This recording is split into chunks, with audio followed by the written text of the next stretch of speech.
బంగినపల్లి మామిడి పండు రంగు మీదుంది, చిలకే ముట్టని జాంపండు సిగ్గుపడుతుంది. బంగినపల్లి మామిడి పండు రంగు మీదుంది, చిలకే ముట్టని జాంపండు సిగ్గుపడుతుంది.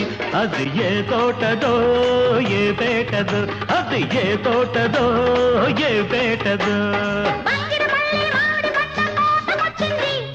చిలకే దొమ్మని జాంపండు చేతికొచ్చింది.